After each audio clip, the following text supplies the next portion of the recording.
नमस्कार, आप देख रहे हैं इंडिया टीवी। आपके साथ मैं हूं मीनाक्षी जोशी। नमस्कार, मैं हूं अमित कुमार पालित।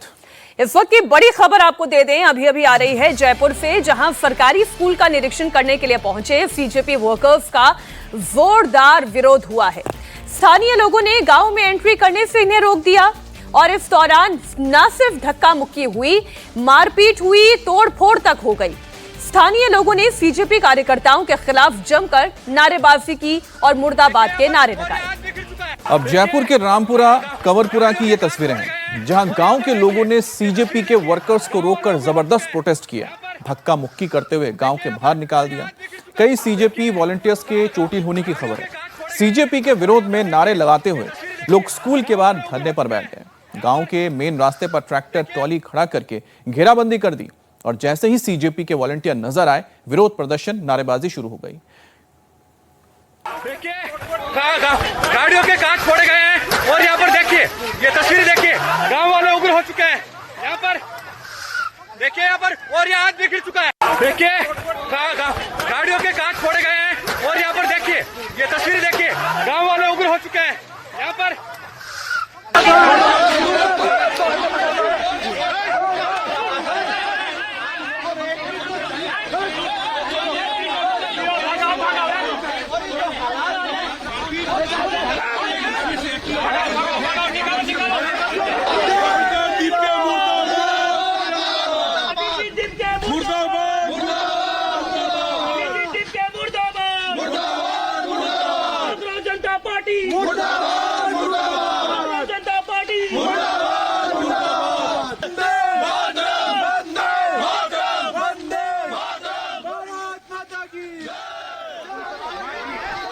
अब यहाँ पे ये जो दो तस्वीरें आप देख रहे हैं, बड़ी नाराजगी है।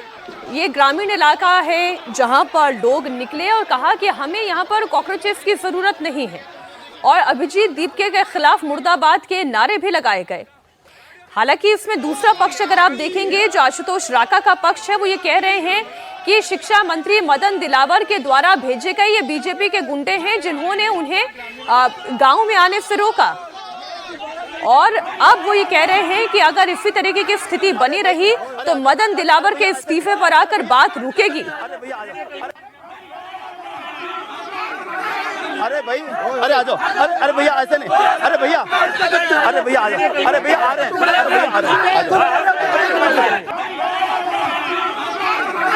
अरे भाई।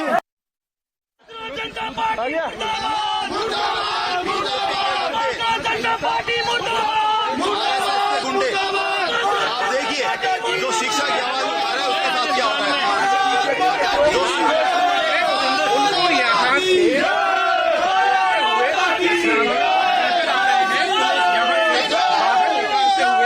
नजर आ रहे हैं क्या ग्रामीणों बैठ लगा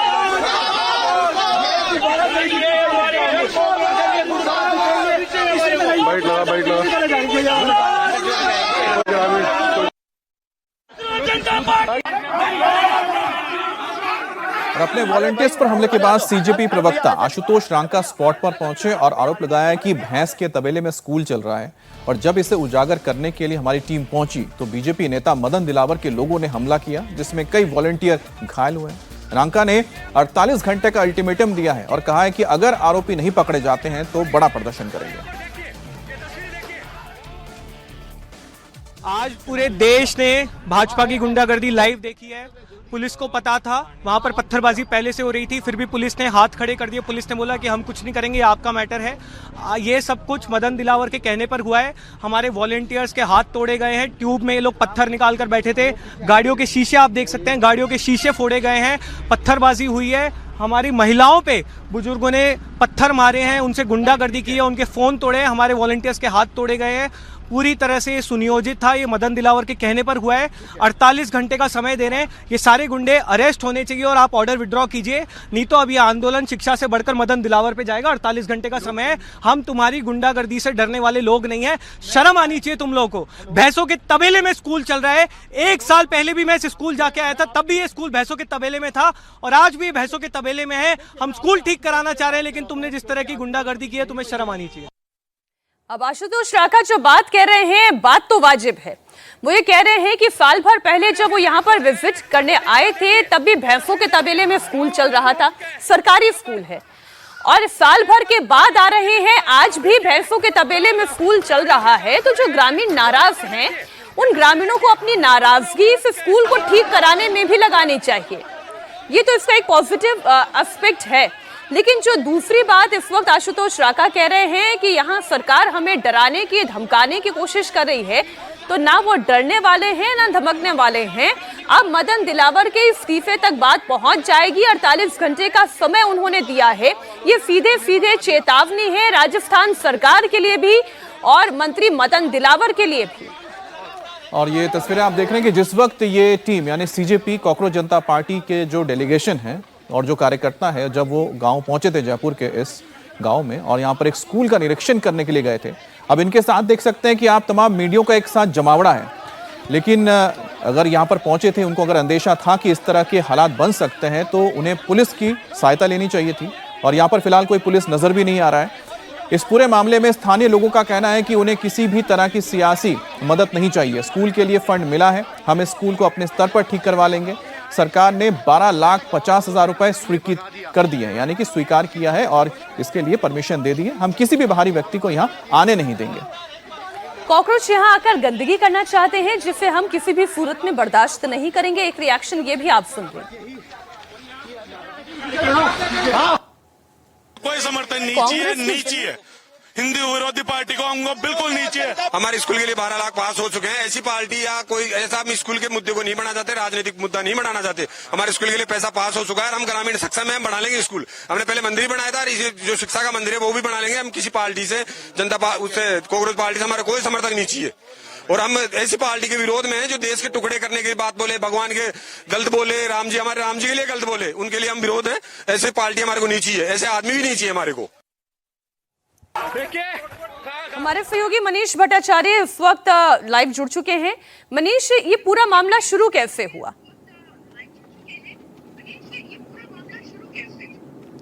देखिए, राजस्थान में जिस तरीके से जर्जर स्कूलों की बात सामने आ रही थी, आशुतोष राका ने कुछ दिन पहले ट्वीट करके कहा कि मैं राजस्थान आ रहा हूं कोलकाता से, अब यहां के स्कूलों का जायजा लूंगा। हालांकि आज अचानक से ही रामपुरा कंवरपुरा गांव है, यहां पर बगरू के इलाके में, जयपुर का ग्रामीण इलाका है, वहां पर पहुंच गए और उसके बाद उन्होंने वहां पर अपने तमाम लोगों के साथ स्कूल का निरीक्षण करने के लिए कहा कि भाई जो स्कूल है वो जर्जर हालत में है, तबेले में पढ़ाया जा रहा है। जबकि ग्रामीण जो वहां पर थे उन्होंने नाराजगी जताई। उन्होंने कहा कि टीन शेड के नीचे बच्चों को इसलिए पढ़ाया जा रहा है क्योंकि उस स्कूल का जो जर्जर भवन है उसका निर्माण किया जा रहा है और हम अपने स्तर पर इसको कर रहे हैं, इसको राजनीतिक मुद्दा नहीं बनाना चाहते। लिहाजा जैसे ही आशुतोष राका अपने तमाम लोगों के साथ उस गांव में एंट्री करने लगे, तब वहां पर जो तमाम लोग थे उन्होंने विरोध प्रदर्शन शुरू किया। विरोध प्रदर्शन इतना ज्यादा बढ़ गया कि गाड़ी में तोड़फोड़ हुई, हाथापाई तक के होने लगी और उसके बाद आशुतोष राका और उनकी टीम को वहां से खदेड़ा गया। लोगों का यह कहना है कि ये राजनीति जबरदस्ती की जा रही है, माहौल खराब करने की कोशिश की जा रही थी, इसीलिए आशुतोष राका वहां पर पहुंचे। जबकि पहले से सरकार ने एक नोटिस भी निकाला है जिसको लेकर बखेड़ा खड़ा हो रहा है कि राजस्थान के सरकारी जितने भी स्कूल हैं वहां पर ना वीडियोग्राफी हो सकती है, ना फोटोग्राफी करेंगे, जो भी निजता है उसका हनन ना हो। इसके लिहाजा आशुतोष राका पहुंचे थे निरीक्षण करने के लिए, लेकिन स्थानीय ग्रामीणों की नाराजगी झेलनी पड़ी और वहां पे जम के बवाल हुआ है। अच्छा मनीष, एक चीज और बताइए, क्योंकि यहाँ पर हम देख रहे हैं कि पूरे मीडिया कर्मी साथ में गए हैं इनके कार्यकर्ताओं के साथ। हालांकि जैसा कि आशुतोष राका कह रहे हैं कि पुलिस कर्मियों ने वहां पर कुछ मदद नहीं की, यहाँ पर कोई पुलिस वाला दिख नहीं रहा है। क्या पुलिस को इत्तला की गई थी? क्या पुलिस टीम के साथ मीडिया कर्मियों के साथ पहुंची थी पूरी टीम?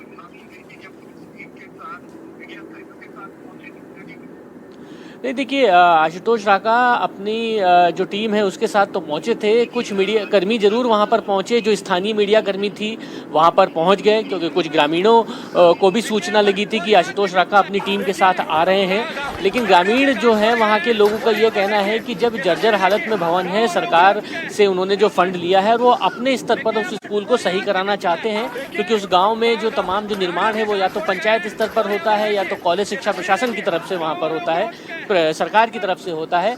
आशुतोष राका अचानक वहां पर क्यों पहुंच रहे, ये ग्रामीणों की दलील थी। लेकिन जब हंगामा हुआ तब उसके बाद आशुतोष राका ने ये पोस्ट किया और ये कहने लगे कि ये बीजेपी की टीम आई है, उन्होंने हंगामा करने की कोशिश जाहिर सी बात है, क्योंकि मनीष, हम और आप सब लोग जब भी गांव वगैरह में जाते हैं कवर करने के लिए, मीनाक्षी आपने में ध्यान रखा होगा कि गांव वालों की अपनी एक बहुत ही निजता होती है वो अगर आप गांव में जाते हैं तो आपसे पूछा जाता है आप कौन हैं, किस लिए आए। उसके बाद उनको लगता है कि आप एंट्री दे सकते हैं तो एंट्री देते भी हैं और कई बार रोक भी देते हैं लोगों को। ये गांव में होता है, जो गांव में जाता है, गांव में रहता है, उसके बाद अच्छी तरह से पता है।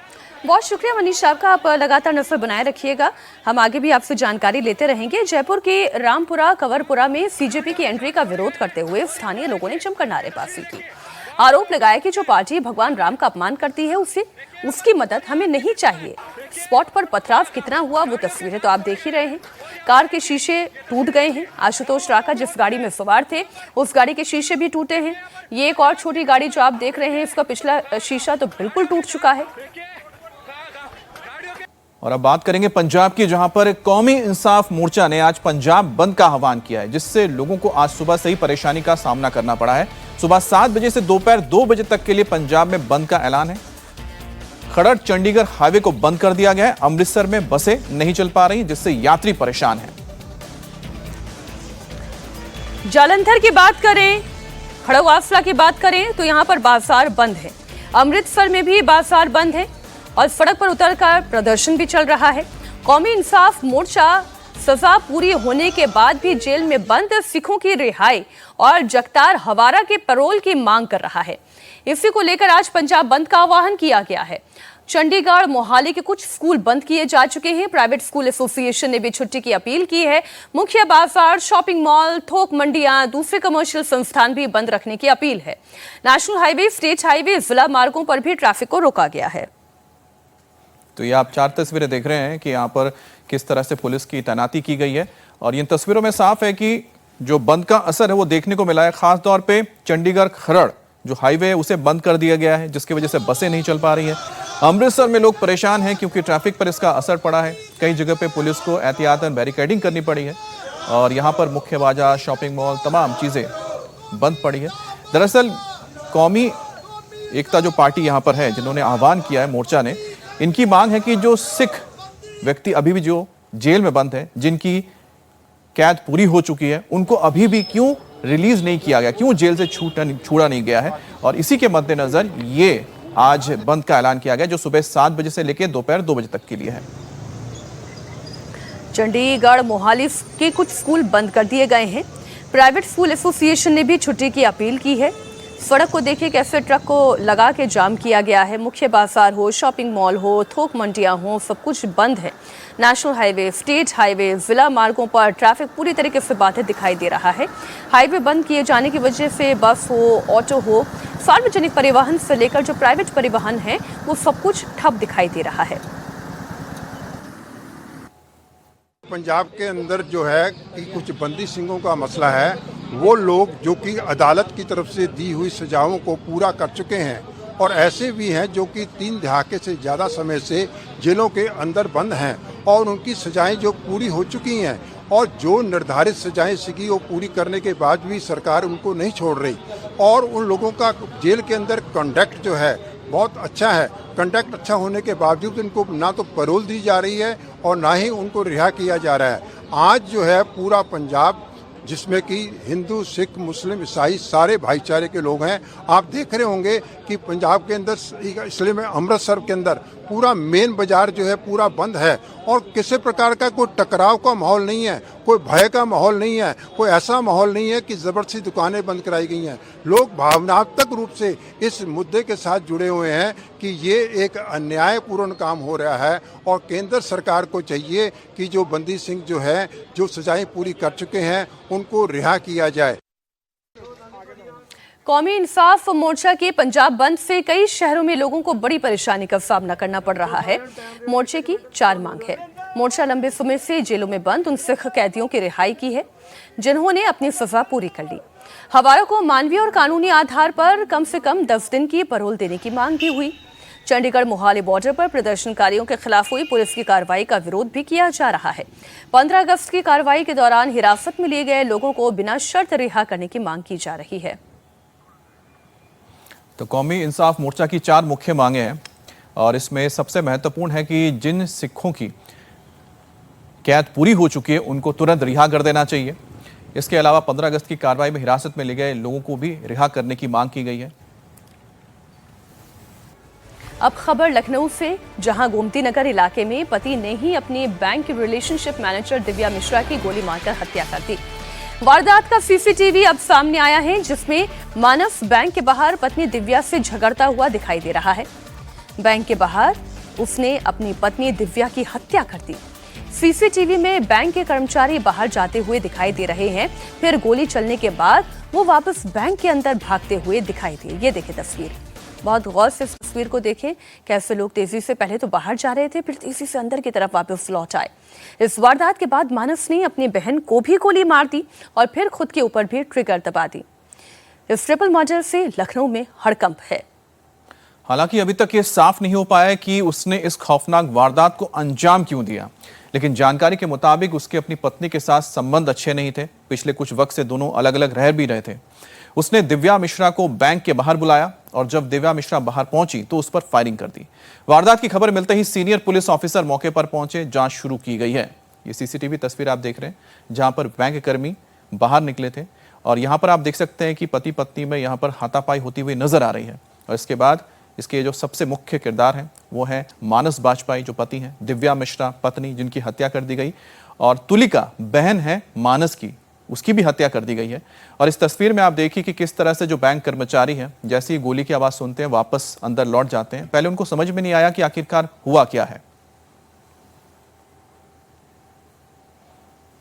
हम इस समय लखनऊ के गोमती नगर इलाके में मौजूद हैं, जहां पौष हुसड़िया इलाके में डबल मर्डर और उसके बाद सुसाइड की घटना ने लोगों को सन्न कर दिया है।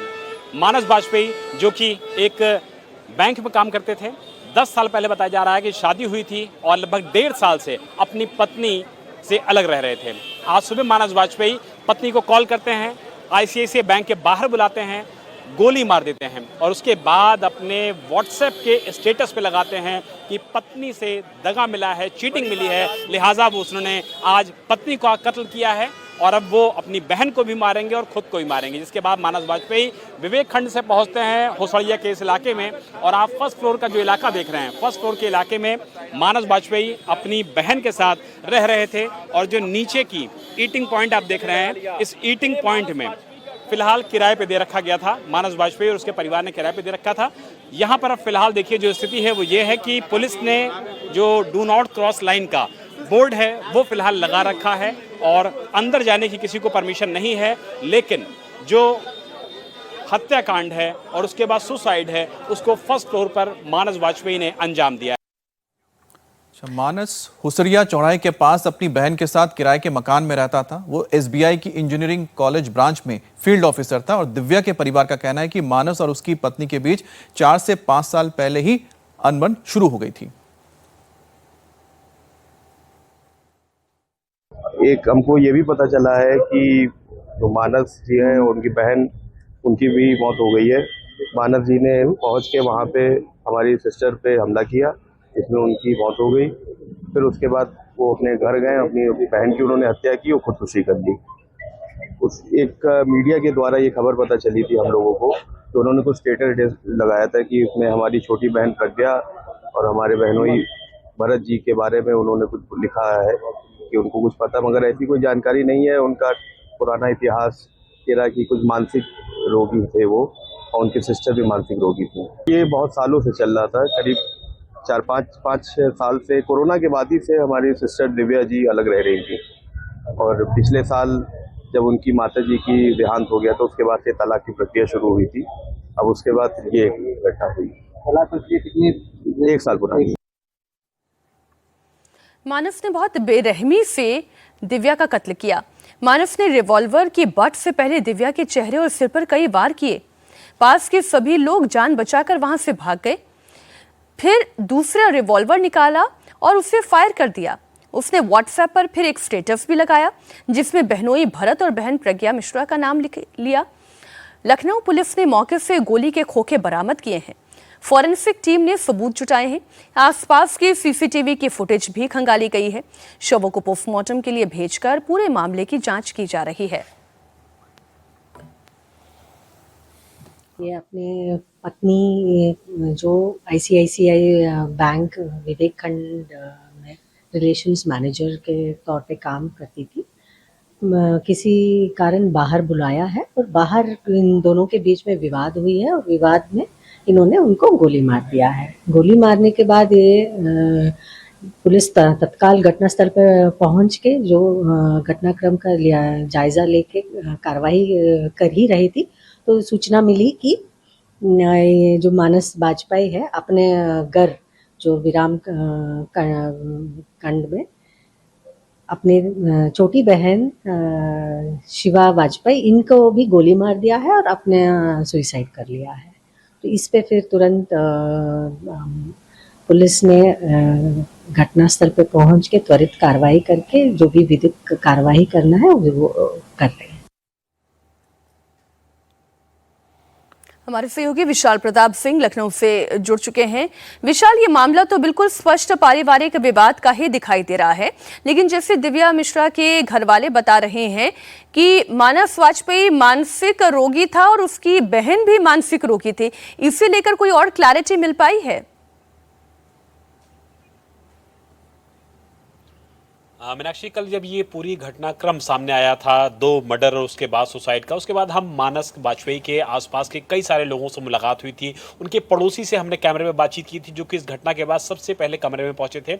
मानस वाजपेयी को पिछले वो 15 सालों से जानते हैं। उनका कहना था कि उनकी बहन तुलिका जरूर मेंटल स्टेबिलिटी के हिसाब से थोड़ा सा बेहतर नहीं थी, उनको मानसिक समस्याएं जरूर थी, उनका इलाज भी चल रहा था। लेकिन मानस वाजपेयी के बारे में जिन लोगों से भी हमने बातचीत किया, सबका यही कहना था कि बहुत ही मिलनसार और बहुत ही सेंसिबल इंसान थे। लेकिन किस तरीके से उनके साथ ये मन में चीजें चल रही थी, इसमें कोई दो राय नहीं है कि जो पारिवारिक विवाद है इसकी जानकारी पड़ोसियों को भी थी, रिश्तेदारों को भी थी। लेकिन मानस ने कभी भी अपने व्यवहार में इस तरीके की परेशानी या इस तरीके का जिक्र, वो इतना ज्यादा मानसिक तौर पर परेशान हो चुके हैं कि वो पत्नी की हत्या करते हैं, बहन की हत्या करते हैं, स्वयं को भी गोली मार लेते हैं। किसी को यकीन नहीं हो पा रहा था। जब लोगों ने व्हाट्सएप पे स्टेटस देखा है मानस का, तब लोगों को जानकारी मिली कि शायद कुछ गड़बड़ होने वाला है। मानस के माता पिता क्या नहीं है? छोटी बहन को भी गोली मार चुके थे।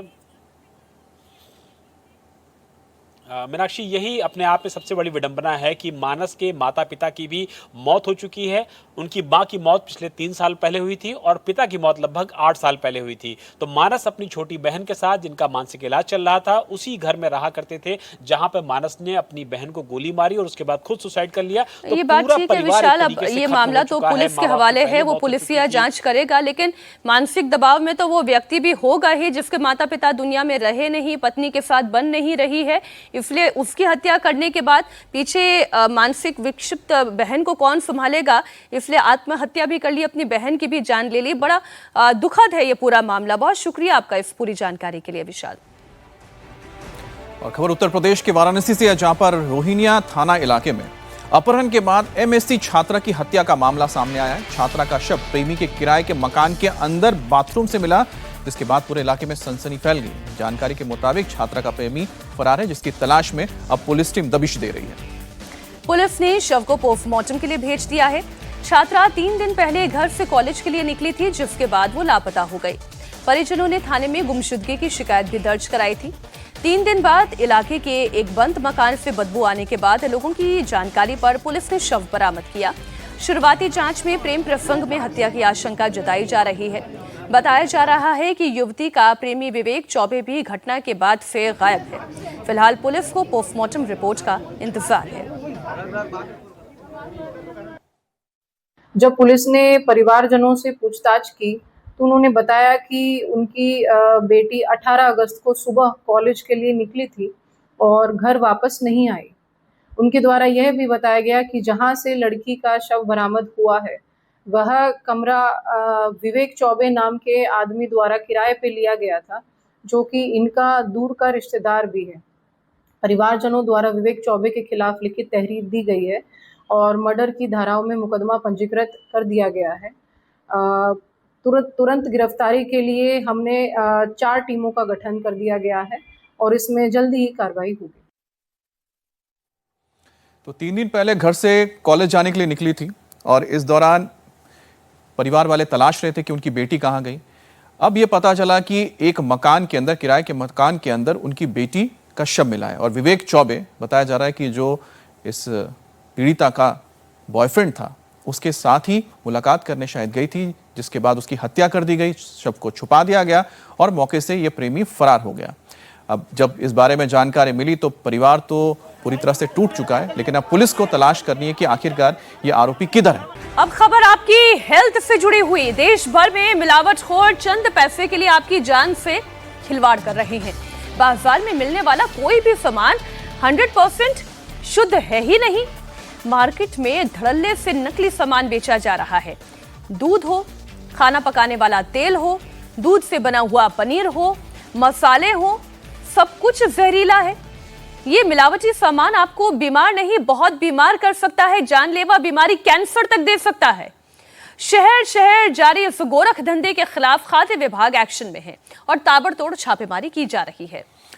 और मुंबई से लेकर कर्नाटक तक खाद्य विभाग की ओर से एक्शन लिया जा रहा है और मिलावटखोरों को अब पकड़ने के लिए अभियान भी चलाया जा रहा है। और ये तस्वीरें बता रही हैं कि किस तरह से, आप सोचिए, बाजार में धड़ल्ले से, कर्नाटक हो, गुजरात हो, उत्तर प्रदेश हो, हर जगह पे देश के शहरों में मिलावटी खाना बेचा जा रहा है, सामान बेचा जा रहा है और इसका खामियाजा लोगों को अपने स्वास्थ्य को गिराकर या स्वास्थ्य या बीमार पड़ने को लेकर चुकानी पड़ती है। सबसे पहले बात करते हैं गुजरात की, जहां पर पाटन में बड़े पैमाने पर मिलावट के खेल का खुलासा किया गया।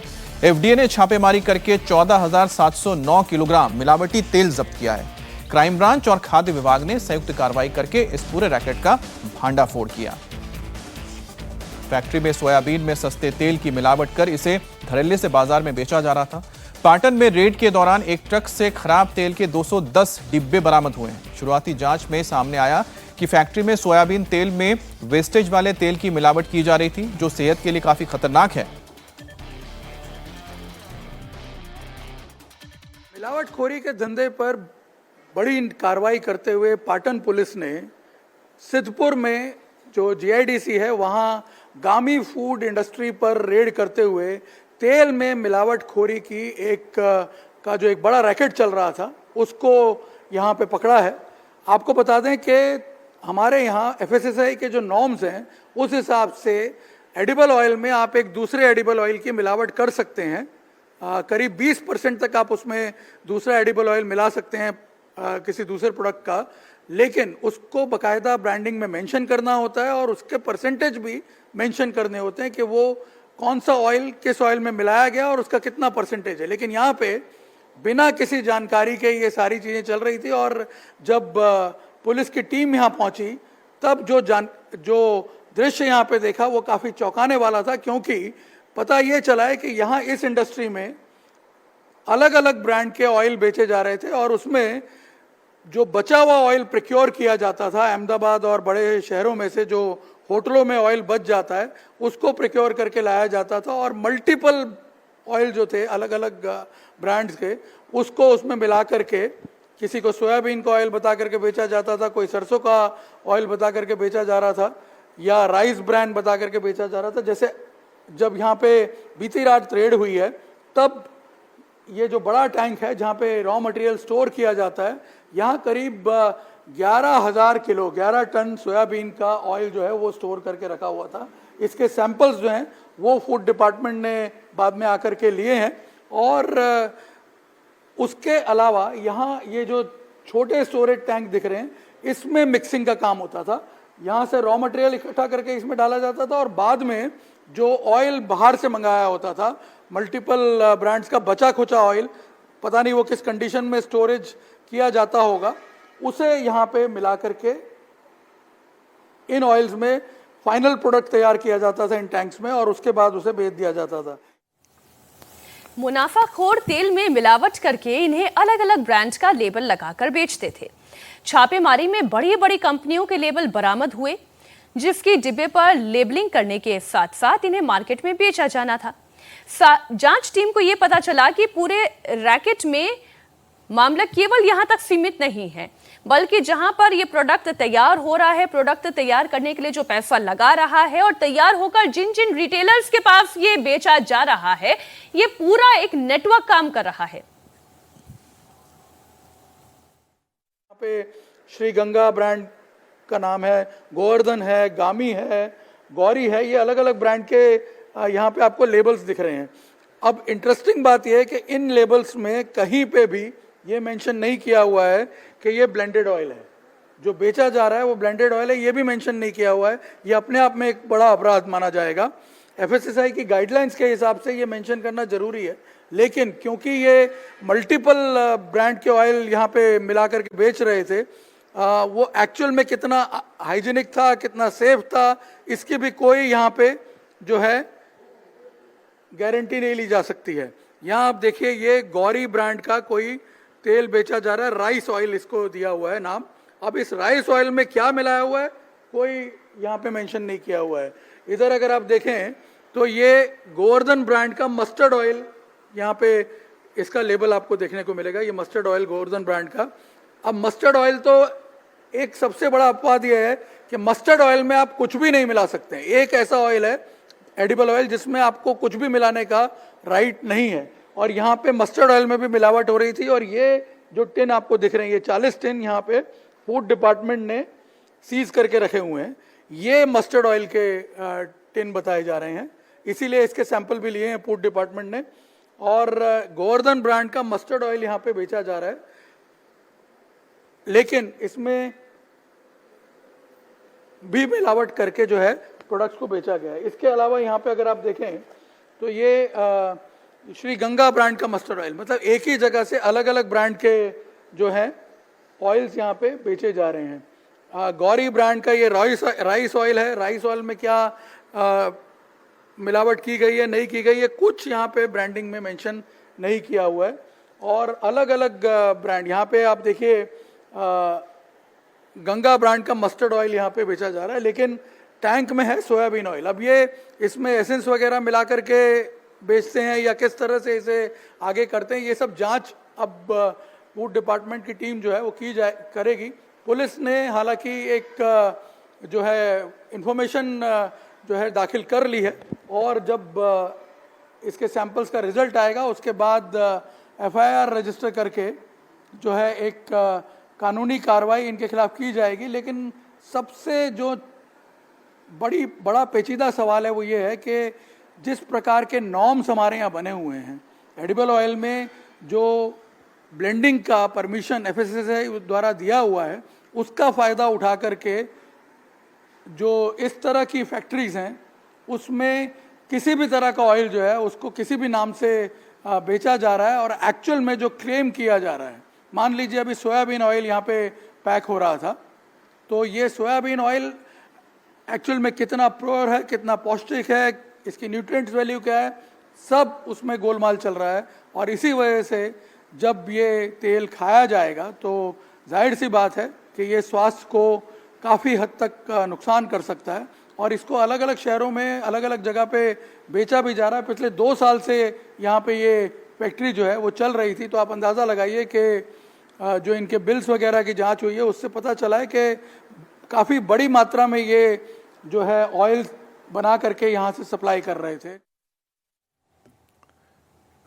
मिलावटी तेल की सप्लाई गुजरात के साथ ही देश के दूसरे राज्यों में भी धड़ल्ले से हो रही थी। जांच अधिकारियों का कहना यह है कि ये फैक्ट्री यहां पिछले 2 साल से चल रही थी। ऐसे में इसके स्टॉक और बिल बुक की जांच की जा रही है कि मिलावटी तेल की सप्लाई कहां तक हुई। फैक्ट्री में ब्लेंडिंग की आड़ में कैसे जो है एडिबल ऑयल में बड़े पैमाने पर मिलावटखोरी का धंधा चल रहा था, उसका सबसे लाइव एग्जाम्पल है ये वेस्ट तेल के डिब्बों से भरी हुई गाड़ी, जो कि लोकल क्राइम ब्रांच को सूचना मिली थी कि इस तरह से वेस्ट तेल इकट्ठा करके अलग अलग जगह से लाया गया है। और यहाँ पे आप देखिए अलग अलग ब्रांड के आपको ये जो है डिब्बे दिख रहे होंगे। होता क्या है कि ये सब जगह से इकट्ठा करके अलग अलग रेस्टोरेंट के जो है बचे खुचे जो तेल होते हैं उसको इन डिब्बों में भर के लाया जाता है। ये देखिए कैसा दिखते हैं ये तेल। अगर आप देखिए इसका कलर और उससे आपको अंदाज़ा लगेगा। अब ये अलग अलग ब्रांड के तेल हैं, मल्टीपल ब्रांड्स के तेल हैं, जिनको मिक्स करके यहाँ पे ला के रख दिया जाता है। और ये वाला तेल जो है, ये ओरिजिनल जो तेल बेचा जाएगा, मान लीजिए सोयाबीन का या राइस ब्रांड का, उसमें 30% से लेकर के 50% तक ये मिला दिया जाता है। और होता क्या है, यहाँ से ये पूरा तेल आया, ये तेल इकट्ठा करके यहाँ पे लाया गया और उसके बाद फिर इसे अंदर ले जा करके मिक्स कर दिया जाता है। हालांकि जब फूड एंड ड्रग डिपार्टमेंट ने इंक्वायरी की पुलिस की हाजिरी में, तो जो ओनर है वो ये बता रहे थे कि ये तो हम जो हमारा वेस्ट इकट्ठा हुआ है यहाँ से उसको हम ट्रांसपोर्ट करने जा रहे थे और इसको हम डिस्ट्रॉय करने वाले हैं। हालांकि ऐसा नहीं था, ये उसी वक्त ट्रक आया था और इसमें से काफ़ी सारा जो माल है वो यूज़ किया भी गया है अंदर, ये जानकारी फूड डिपार्टमेंट को मिली थी। अब ये होता क्या है, ये सारा जो माल है इसको इकट्ठा करके आगे यहाँ इन टैंक्स में मिलाया जाता है। यहाँ से ये माल पहले जो है ओरिजिनल जो तेल बनाया जाता है उसको यहाँ इकट्ठा कर लिया जाता है और बाकी का जो ये कनस्तर हैं उनको ला करके इस टैंक में डाल दिया जाता है। करीब जैसे यहाँ पे अभी देखिए नया जो प्रोडक्ट तैयार होने जा रहा था, करीब 2,500 से 3,000 लीटर के आसपास ये इसमें तेल जो है वो स्टोर कर दिया गया है और उसके अंदर ये वाला जो माल है वो मिलाया जा रहा था। और फूड एंड ड्रग डिपार्टमेंट ने इस टैंक में से भी सैंपल लिए हैं, जो ओरिजिनल टैंक है उसमें से भी सैंपल लिए हैं और जो बाहर कनस्तर पड़े हुए हैं उनमें से भी सैंपल लिए हैं। जो ये तैयार प्रोडक्ट पड़ा हुआ था इसके भी सैंपल लिए हैं और इन सबको मैच किया जाएगा। इन सबको मैच करने के बाद, इन सब के डीप इन्वेस्टिगेशन के बाद, लैब इन्वेस्टिगेशन के बाद जो है प्रॉपर कंक्लूजन पे पहुंचेंगे कि किस प्रकार की मिलावट हो रही थी और वो कितनी हानिकारक थी। पाटन में जहां पर मिलावटी तेल पकड़ा गया, वहीं पर महाराष्ट्र में भी खुले में तेल बेचने की सख्ती की गई है। महाराष्ट्र एफडीए ने खाद्य तेल में मिलावट और नियमों के उल्लंघन पर सख्ती बढ़ाते हुए खुले और बिना लेबल वाले तेल की बिक्री पर रोक लगा दी है। एफडीए ने कहा है कि तेल का प्रोडक्शन और बिक्री का कारोबारों को लेकर नियमों का पालन करना होगा। एफडीए ने साफ किया है कि अगर कोई भी इसका उल्लंघन करता है तो 10 लाख तक का जुर्माना है, आजीवन कारावास की सजा। एडिबल ऑयल में मिलावट के खिलाफ महाराष्ट्र के एफडीए कमिश्नर तुकाराम मुंडे एक्शन मोड में हैं। को ये जो एडिबल ऑयल है वो सेफ मिले, ना मिस ब्रांडेड, ना अनसेफ, ना सबस्टैंडर्ड। इसकी वजह से ये इम्प्लीमेंट करना जरूरी है और लोगों को भी पता होना जरूरी है कि उन्होंने क्या करना चाहिए। ये है कि अगर ये अनसेफ पाया जाता है तो लाइफ इम्प्रिजमेंट तक का उनका प्रोविजन है, प्रावधान है। 10 लाख तक की उसमें जुर्माना भी लग सकता है। उसके साथ अनसेफ के साथ पेनल्टी जो है उसमें सबस्टैंडर्ड अगर मिलता है तो 5 लाख तक की पेनल्टी है, मिस ब्रांडेड अगर मिलता है तो 3 लाख तक की पेनल्टी है। जो अडल्चरेंट है अगर वो मिलता है किसी के पास जो एफबीओ है वो 10 लाख तक की पेनल्टी है। विदाउट लाइसेंस, विदाउट रजिस्ट्रेशन काम कर रहा है तो उनको 10 लाख तक की पेनल्टी है और मिसलीडिंग एडवर्टीजमेंट है तो 10 लाख तक के प्रावधान है। खुले में बिका तेल तो होगी जेल और तुकाराम मुंडे इस वक्त सबसे ज्यादा चर्चा में हैं। साकेत राय हमारे सहयोगी मुंबई से लाइव जुड़ गए हैं। साकेत, ये बताएं कि किस किस तरीके की कार्रवाई हो रही है, ये जो एक्शन लिए जा रहे हैं अचानक इसमें इतनी तेजी कैसे आई?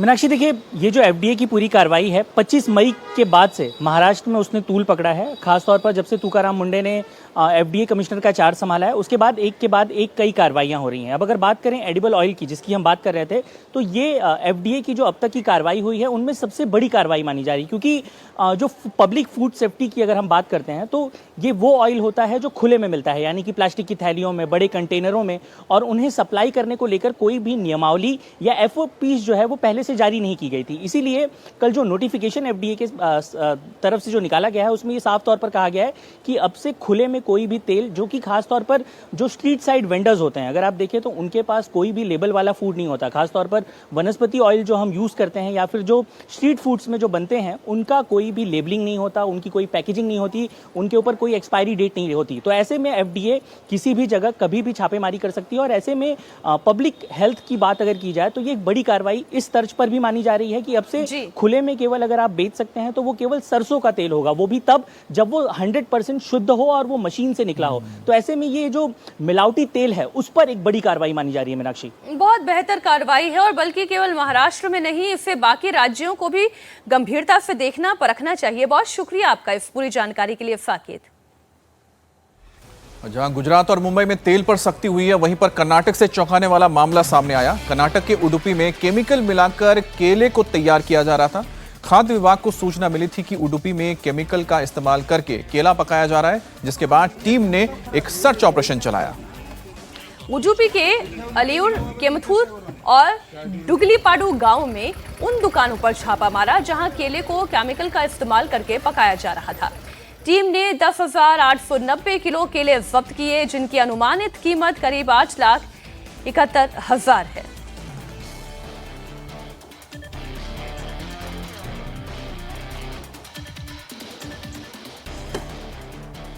खबर यूपी के शाहजहांपुर से है, जहां हिंदू लड़के की हत्या के मामले में पुलिस ने 20 दिन के अंदर अंदर बड़ी कार्रवाई को अंजाम दिया। गौतम मौर्य के शरीर पर चाकू से 16 बार वार कर हत्या को अंजाम देने वाले समीर अली के घर को जमींदोज किया गया। शाहजहांपुर के कांचनगर पंचायत में अवैध तरीके से यह मकान बनाया गया था, जिसे नोटिस के बाद प्रशासन ने बुलडोजर से ढहा दिया। 20 दिन पहले यानी कि 31 जुलाई को आरोपी समीर अली ने इंस्टाग्राम पोस्ट विवाद में गौतम मौर्य की हत्या कर दी थी।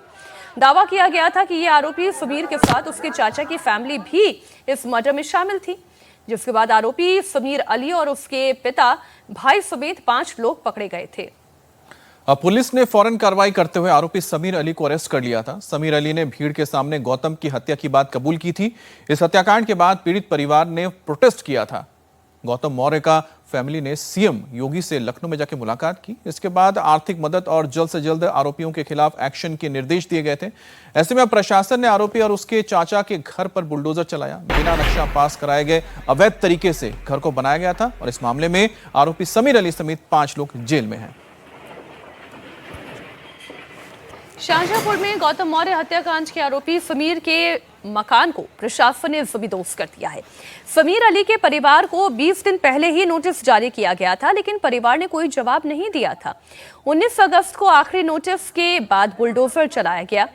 31 जुलाई का वो वीडियो भी आपको दिखाती हूं, जब आरोपी समीर अली को पकड़ा गया था और उसने हत्या की बात कबूली थी।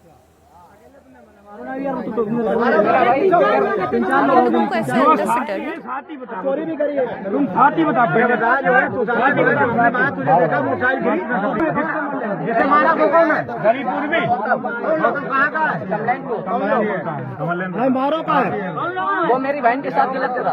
अच्छा, अकेले तुमने मना मारो ना यार, एक्शन के बाद समीर अली के परिवार ने भेदभाव का आरोप लगाया और कहा कि जिसने पूरे केस के लिए उकसाया उसके खिलाफ तो कोई कार्रवाई हुई ही नहीं।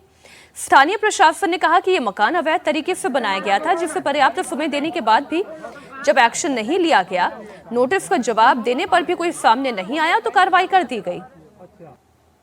समीर ने करा, समीर गिरावे ने, चाहे मारे चाहे कूटे कुछ ही करे।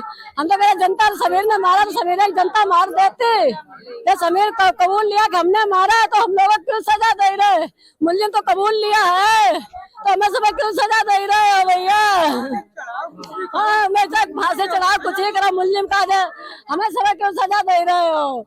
लेकिन वो कह रहा है कि तुम्हारा जान निकला, बिल्लो पूरे घर में चलेगा। एक अवैध निर्माण था। नगर पंचायत काठ द्वारा इसका सर्वे करके इनको अवैध निर्माण को हटाए जाने के लिए नोटिस जारी किया गया था। 15 दिन का इनको नोटिस पीरियड था। इसमें इनको जवाब देना था। इनके द्वारा किसी प्रकार का कोई जवाब नहीं दिया गया। उसके उपरांत नगर पंचायत काठ के द्वारा इस अवैध अतिक्रमण को हटाए जाने के लिए पुलिस फोर्स और मजिस्ट्रेट की मांग की गई थी, जिसके क्रम में एसडीएम सदर और उनकी साथ सीओ सदर और पूरी पुलिस फोर्स है जो नगर पंचायत काठ को इस अवैध निर्माण को हटाने में पूरा सहयोग कर रही है। और हमारे साथ संवाददाता विशाल प्रताप सिंह जुड़ गए। विशाल, क्योंकि गौतम मौर्य के परिवार ने योगी आदित्यनाथ से मुलाकात की थी, क्या मांगे रखी गई थी, जिसके बाद हम देख रहे हैं कि एक बड़ी कार्रवाई हो रही है, कठोर कार्रवाई हो रही है आरोपियों के खिलाफ?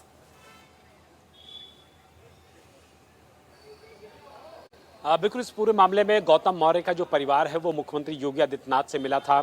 समीर अली और अपने साथियों के साथ मिलकर के उसने बाकायदा इंस्टाग्राम पर इस बात का ऐलान भी किया था कि उसने कत्ल किया है और गौतम मौर्य का बेरहमी से कत्ल किया गया था। 16 बाउंड पाए गए थे, चाकुओं से गोद करके हत्या की गई थी महज छोटी सी रंजिश की वजह से, जिसके बाद इस पूरे मामले में जब ये प्रूफ हो गया कि समीर अली ने ही इस घटना को अंजाम दिया है, पुलिस प्रशासन ने उसकी कार्रवाई की है, अरेस्ट की कार्रवाई की है। और उसके बाद जब ये पता चलता है कि इस पूरे मामले में जो परिवार ने ये भी डिमांड की है कि आरोपियों को जो मकान है वो पूरी तरीके से गलत बना हुआ है, नक्शा नहीं पास हुआ है। तो नगर पंचायत शाहजहांपुर ने इस पूरे मामले में बाकायदा नोटिस जारी किया और उसके बाद जब समीर की तरफ से, उनके परिवार की तरफ से इस पूरे मामले में कोई भी जवाब नहीं दिया गया, अवैध निर्माण को खुद से नहीं हटाया गया है, तो पुलिस और प्रशासन ने बड़ी फोर्स बुला करके वहां पर जब बुलडोजर कार्रवाई है उसको अंजाम दिया गया है। तो मैसेज उत्तर प्रदेश सरकार का बिल्कुल साफ है, अगर कोई भी कानून को अपने हाथ में लेता है, कोई भी गुंडागर्दी करेगा, हत्याकांड जैसे बड़े मामले को, बड़े हीनस क्राइम को अंजाम देगा, तो उसका जो अंजाम है वो इसी तरीके से होगा, उसका एनकाउंटर भी विशाल, होगा, अंजाम उसके सिर्फ खिलाफ उस कार्रवाई आरोपी भी तक होगी। नहीं रहेगा, उसका अगर उसके कोई पूरे अवैध परिवार को निर्माण है, भुगतना पड़ेगा, सुनिश्चित तौर तभी पर शायद ये अपराधी अपराध करना छोड़ेंगे। और इसी का नतीजा है कि लॉ एंड ऑर्डर के मामले में लगातार मिसाल दी जाती है उत्तर प्रदेश के मुख्यमंत्री योगी आदित्यनाथ की। बहुत बहुत धन्यवाद आपका। खबर हैदराबाद से है, जहां एक बार फिर रफ्तार का कहर देखने को मिला। सांसद के बेटे ने लग्जरी एस्टन मार्टिन कार से महिला को उड़ा दिया। टक्कर इतनी भयानक थी कि महिला की मौके पर ही जान चली गई। महिला की पहचान भारती मुखी के रूप में हुई है, जो इन ऑर्बिट मॉल के लाइफस्टाइल स्टोर में सेल्स एग्जीक्यूटिव के तौर पर काम करती थी। पुलिस ने सांसद लिंगम नैनी रमेश के 21 साल के बेटे लिंगम नैनी संजूश के खिलाफ FIR दर्ज कर अब आगे की कार्रवाई शुरू कर दी है। अब सांसद के बेटे पर लापरवाही और बहुत स्पीड से गाड़ी चलाने का आरोप है। बताया जा रहा है कि घटना 16 अगस्त की है। महिला भारती मुखी और खाना लेने के लिए गई थी। लौटते वक्त सड़क पार करने के दौरान कार ने टक्कर मार दी। टक्कर इतनी भीषण थी कि महिला की मौके पर ही जान चली गई। पुलिस ने आरोपी को हिरासत में लेकर ड्रंक एंड ड्राइव और ड्रग टेस्ट कराया। फिलहाल पुलिस ने कार को जब्त करके पूरे मामले की जांच शुरू की है। पुलिस पता लगाने की कोशिश कर रही है कि हादसे के वक्त रफ्तार कितनी थी, क्या आरोपी नशे में तो नहीं था। लग्जरी एस्टन मार्टिन कार से महिला को कुचलने वाला आखिर है कौन और उस पर अब तक कोई एक्शन क्यों नहीं हुआ, ये भी आपको बता दूं। लग्जरी कार से महिला को कुचलने वाला सांसद लिंगम नैनी रमेश का बेटा लिंगम नैनी संजूश है। लिंगम नैनी रमेश पवन कल्याण की जनसेना पार्टी से राज्यसभा सांसद हैं। आरोपी की अब तक की गिरफ्तारी ही नहीं हुई। एसीपी ने बताया कि आरोपी को नोटिस भेजा गया है, गिरफ्तार नहीं किया गया है क्योंकि ये जमानत वाला अपराध है। इसमें अधिकतम सजा 7 साल से कम है। जांच चल रही है। हमारे सहयोगी टी राघवन इस खबर पर जुड़ गए हैं। राघवन, मामला क्योंकि राज्यसभा सांसद के बेटे से जुड़ा हुआ है, इसलिए पुलिस क्या इतना हल्का हाथ रख रही है? एक बार फिर से हम राघवन को कनेक्ट करेंगे। खबर आपको बता दें, एस्टन मार्टिन कार चला रहे थे लिंगम नैनी रमेश के बेटे लिंगम नैनी संजूश। जब वो कार चला रहे थे, उन्होंने एक महिला को टक्कर मार दी। ये टक्कर इतनी भीषण थी कि ऑन स्पॉट महिला की जान चली गई। मामला 16 अगस्त का है। कोई गिरफ्तारी नहीं हुई, केवल नोटिस भेजा गया, जबकि एक शख्स अपनी जान गंवा चुकी है। एक महिला की इस मामले में जान जा चुकी है और केवल नोटिस भेजा गया है। इस पर कोई बड़ी कार्रवाई क्यों नहीं की गई? पुलिस का कहना यह है कि चूंकि ये एक ऐसा अपराध है जो जमानती अपराध है, इसमें अधिकतम सजा 7 साल से कम की है, इसलिए नोटिस जारी किया गया है। लेकिन अगर यही मामला किसी राज्यसभा सांसद का नहीं होता तो क्या पुलिस इतना हल्का हाथ रखती? सवाल इतना भर का है। टी राघवन हमारे सहयोगी जुड़ गए हैं। राघवन, पुलिस की कार्रवाई इतनी ढीली क्यों है? जी बिल्कुल, देखिए सवाल तमाम खड़े हो रहे हैं क्योंकि इंसिडेंट 16 तारीख का है और आज की तारीख आप देख लीजिए। अब जब ये बात सामने आई, क्योंकि ये भी बताया जा रहा है कि जब ये घटना हुई थी 16 तारीख के दोपहर में तकरीबन 3:05 पर, उस वक्त एक व्यक्ति ने इसका पूरा मोबाइल पर इस क्रैश को शूट भी किया था। ये बताया गया कि जब ये वीडियो फॉरवर्ड किया जाने लगा तो तुरंत उसी वक्त पुलिस एक्शन में आई और उस वीडियो को स्प्रेड करने से रोक लिया गया। कहीं ना कहीं इस बात की जानकारी पुलिस के पास थी कि जो इस एक्सीडेंट में इन्वॉल्व है वो किसी वीआईपी का बेटा है। इसी वजह से पहले मामले को दबाने की कोशिश की गई, लेकिन जब जानकारी सामने आ गई तो अब पुलिस कह रही है कि एफआईआर दर्ज कर लिया गया है। और आपको ये जानकर ताज्जुब होगा, जैसा आपने कहा, चूंकि वो शायद वीआईपी का बेटा था, इस वजह से स्टेशन में उसे बुलाया गया, उसका ब्लड और ड्रग सैंपल लिया गया और उसे स्टेशन बेल देकर जाने दिया गया। अब पुलिस ये कह रही है कि ये कार्रवाई का हिस्सा है, प्रोसेस है, लेकिन अब एफआईआर दर्ज कर ली गई है। अब अगर इस बारे में कोई भी लापरवाही सामने आती है तो इस आरोपी के खिलाफ सख्त कार्रवाई की जाएगी। इसमें कोई दो राय नहीं है कि 4-5 दिन तक पुलिस ने इस मामले को दबाने की कोशिश की, इसके आरोप लगातार लग रहे हैं और अब ये देखना होगा कि किस तरह की कार्रवाई इस व्यक्ति के खिलाफ की जाती है जो आरोपी है जिसने अपनी इंपोर्टेड कार से एक महिला को रैश ड्राइविंग के चलते मौत के घाट उतार दिया। बहुत शुक्रिया राघवन आपका पूरी जानकारी के लिए। और अब बड़ी खबर हरियाणा के हिसार से है, जहां कोर्ट के गेट के सामने सरेआम गैंग वॉर की वारदात हो गई। कोर्ट से बरी होने के बाद जैसे ही आरोपी बाहर निकला, दूसरे गैंग के बदमाशों ने सरेआम फायरिंग करके उसकी हत्या कर दी। बदमाशों ने महज 2 मिनट में दनादन 14 राउंड फायरिंग की। लॉरेंस बिश्नोई गैंग ने हत्या की जिम्मेदारी ली है। विनोद पानू बड़ा गुंडा बन रहा था, इसलिए उसे ठिकाने लगा दिया गया। बताया जा रहा है कि गैंगस्टर विनोद पानू उर्फ काना को पेशी के लिए लाया गया था। पेशी के बाद जैसे ही वो बाहर निकला तो घात लगाकर इंतजार कर रहे शूटर ने कोर्ट के गेट के पास ही उस पर ताबड़तोड़ फायरिंग कर दी। बाइक सवार बदमाश ने कोर्ट गेट के सामने 14 राउंड फायरिंग की। अचानक हुई इस फायरिंग से पूरे कोर्ट कैंपस में अफरा तफरी का माहौल था। वहां पर मौजूद एडवोकेट, मुवक्किल और आम लोग अपनी जान बचाने के लिए इधर उधर भागने लगे। घटना की सूचना मिलते ही पुलिस मौके पर पहुंची और फायरिंग में शामिल एक आरोपी को गिरफ्तार किया गया। वहीं घायलों को फौरन अस्पताल पहुंचाया गया। डॉक्टर्स ने विनोद पानू उर्फ काना को मृत घोषित कर दिया, जबकि उसके घायल साथी का इलाज जारी है। घटना के वक्त मौके पर मौजूद एडवोकेट ने बताया कि किस तरह से पूरी घटना हुई है, वो भी हम आपको आगे बताएंगे। एक गोली चली तो उसके बाद मैं यहाँ पे कोर्ट पे से आया तो मैंने देखा कि विनोद पानू यहाँ नीचे गिरा हुआ था। तो उसके बावजूद भी जो गोली मारने वाला व्यक्ति था, नीचे गिरने के बावजूद भी उसने 5 से 6 गोलियां और चलाई विनोद पानू पर। उसके बाद उसने वकीलों वाली पार्किंग की तरफ भागने की कोशिश की तो पुलिस वाले उसके पीछे भागे और पुलिस वालों ने उसे वहां वकीलों वाली पार्किंग में पकड़ लिया। आज इनके केस का फैसला आना था, इन्हें कोर्ट ने बरी कर दिया था। तो ये अपने अपने घर जा रहे थे तो हाथों हाथ पीछे से इनकी जो पीछे कोई राइवलरी वगैरह चल रही होगी शायद, तो उस टाइम आके यहाँ पे इनकी फायरिंग वगैरह स्टार्ट हो गई और फिर वह व्यक्ति वकीलों वाली पार्किंग की तरफ गोली मारकर उनको भाग गया, जिसको बाद में पकड़ लिया गया। अब गैंगस्टर विनोद पानू कौन था, यह भी आपको बताते हैं। गैंगस्टर विनोद पानू पर हत्या समेत 40 मामले दर्ज थे। गैंगस्टर विनोद हिसार के मोस्ट वांटेड क्रिमिनल्स में से एक था। गैंगस्टर विनोद पर विधायक सावित्री जिंदल के पीए भतीजे की हत्या का आरोप है, यानी जिंदल के पीए के भतीजे के हत्या का आरोप। लेकिन कल जब वो पेशी के लिए कोर्ट लाया गया तब उसकी हत्या कर दी गई। फायरिंग में उसके 2 साथी घायल हुए। पुलिस ने गोली चलाने वाले शूटर को पकड़ा है। खबर पंजाब के मोगा से है। गायों को रेस्क्यू करने गए शिवसेना और निहंगों पर लोगों ने ईंट और तलवारों से हमला कर दिया।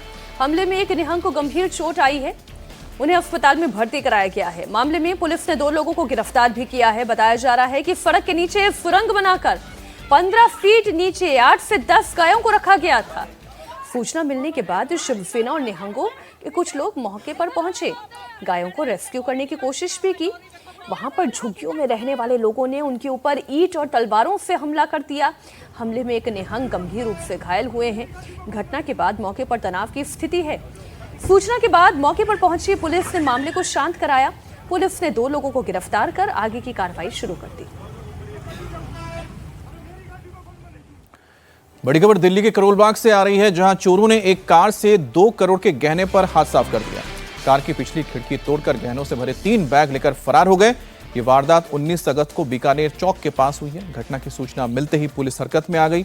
बदमाशों के पहचान के लिए पुलिस आसपास में लगे सीसीटीवी को खंगाल रही है। पीड़ित जयपुर का एक ज्वेलर बताया जा रहा है, जो अपने कारोबार के सिलसिले में दिल्ली आया हुआ था। जब वो कार खड़ी करके अपने होटल में गया तो तभी बदमाशों ने सोने और हीरे से भरे 3 बैगों पर हाथ साफ कर दिया, जिसकी कीमत करीब 2 करोड़ रुपए बताई जा रही है।